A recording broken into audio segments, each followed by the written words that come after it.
Guys, paparamihin natin ulit yung manok natin. Ito galing ng ano to guys, galing ng Aguinaldo Ifugao dun sa suki ko.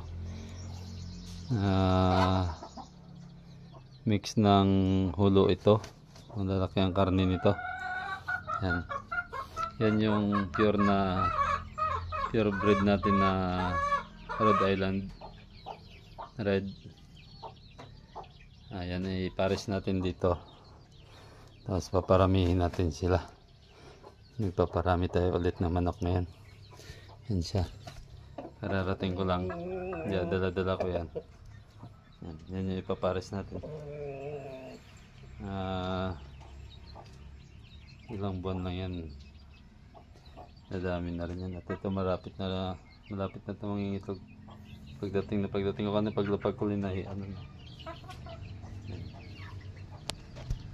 Ito naman, mga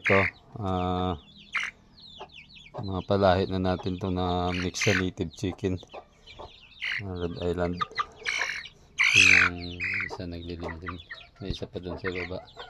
Ayusin natin yung kulungan nito sa susunod ng mga araw. Paparamihin natin sila ulit. Yan. Yung iba guys. Nababayaan nyo kasi ito eh. Marami na to dati. Umabot na higit higit 100 piraso. So napabayaan ko sila.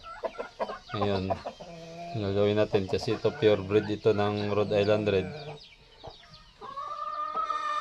I-breed natin siya dun sa may bloodline na hulo para mabilis lumaki ang karne natin. Abang-abang lang sa mga susunod guys.